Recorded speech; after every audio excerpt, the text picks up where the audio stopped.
మోత మండల కేంద్రంలో మా వికలాంగుడైనటువంటి జిల్లపల్లి శివకృష్ణ గారు మరి 100% వైకల్యంతో అంటే ప్రమాదవశాత్తు వైకల్యం ఏర్పడి 100% వైకల్యం ఉన్నా కానీ వైకల్యం దేనికి కూడా అడ్డు రాదని చెప్పేసి కేవలం ప్రభుత్వం ఇచ్చేటటువంటి పింఛన్తోనే నిన్న మొన్నటి వరకు జీవనం సాగించి ఆ చాలని పింఛన్తో స్వశక్తితో నేను కూడా ఎదగాలనేటువంటి ఒక సంకల్పంతో ఈరోజు మరి జిల్లపల్లి శివకృష్ణ గారు సొంతంగా స్వశక్తితో వికలాంగులు దేంట్లో కూడా తీసుకోరని చెప్పేసి స్వశక్తితో ఎదగాలనేటువంటి సంకల్పంతో వారు సొంతంగా ఈరోజు టీ స్టాల్ని ఏర్పాటు చేయించడం అనేది చాలా శుభపరిణామం.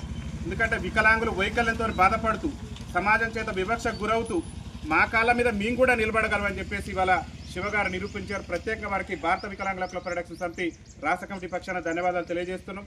ముఖ్యంగా ఈరోజు వికలాంగుడైనటువంటి ప్రమాదవశాత్తు వైకల్యం కలిగినటువంటి మా శివ విషయంలో కేవలం ప్రభుత్వం ఇచ్చే పింఛన్ మీదనే జీవనం సాగిస్తూ ఇటు కుటుంబాన్ని పోషించుకుంటూ మరి తీవ్రమైనటువంటి ఇబ్బందులు ఎదుర్కొంటున్నాడు.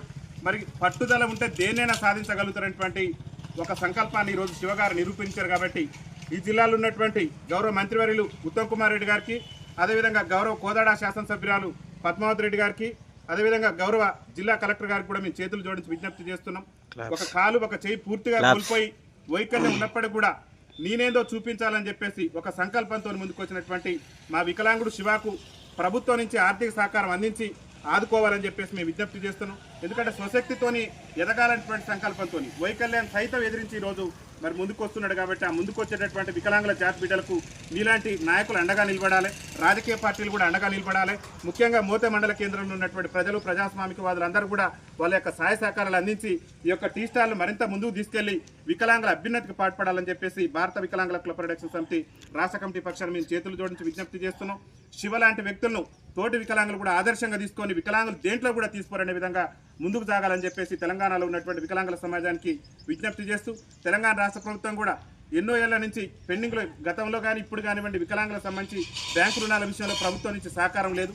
దయచేసి వైకల్యంతో బాధపడుతున్నటువంటి మా శివగారి విషయంలోనైనా, ఎందుకంటే ఒక కుటుంబాన్ని పోషిస్తూ తను బతకటమే ఇబ్బంది, కానీ తన పిల్లల్ని భార్యని అందరూ పోషించుకుంటున్నాడు. కాబట్టి మరి అట్లా పోషించుకుంటూ ఒక జీవనోపాధిని ఏర్పాటు చేసుకొని ఈరోజు టీ స్టాల్ ఏర్పాటు చేసుకున్న శివగారికి మరి రాష్ట్రంలో ఉన్నటువంటి ప్రభుత్వ యంత్రాంగం కానివ్వండి, జిల్లా అధికారులు కానివ్వండి, రాజకీయ పార్టీల నాయకులు కానివ్వండి, మీ వంతుగా సహకారం అందించి శివ షాపును, శివ భవిష్యత్తును ముందుకు తీసుకుపోవాలని చెప్పేసి ఆకాంక్షిస్తూ ప్రత్యేకంగా మా చేత వారు ప్రారంభోత్సవం చేయించినందుకు వారికి ప్రత్యేక ధన్యవాదాలు తెలియజేస్తూ వారి షాపు మంచిగా అభ్యున్నతిలోకి వెళ్ళాలి, మంచిగా ముందు కూడా వారు ఉన్నతమైనటువంటి స్థానంలో ఉండాలని చెప్పేసి ఆకాంక్షిస్తూ వారికి మళ్ళొక్కసారి మా రాష్ట్ర కమిటీ పక్షాన శుభాకాంక్షలు తెలియజేస్తూ ఈరోజు ఈ ప్రారంభోత్సవ కార్యక్రమానికి నాతో పాటు ఇచ్చేసినటువంటి మా రాష్ట్ర ఉపాధ్యక్షులు కొల్లూరి రీదాబాబు గారికి, అదేవిధంగా జిల్లా క్రమశిక్షణ కమిటీ చైర్మన్ పెద్దలు మన జంజరాల సుధాకర్ గారికి, అదేవిధంగా ఈ కార్యక్రమంలో పాల్గొన్నటువంటి మిత్రులందరూ కూడా ధన్యవాదాలు తెలియజేస్తూ దయచేసి శివను ఆదరిద్దాం, శివకు ప్రభుత్వం నుంచి కూడా సహకారం అందించాలని చెప్పేసి మేము చేతులు జోడించి విజ్ఞప్తి చేస్తూ శివ గారికి ప్రత్యేకంగా శుభాకాంక్షలు తెలియజేస్తున్నాం.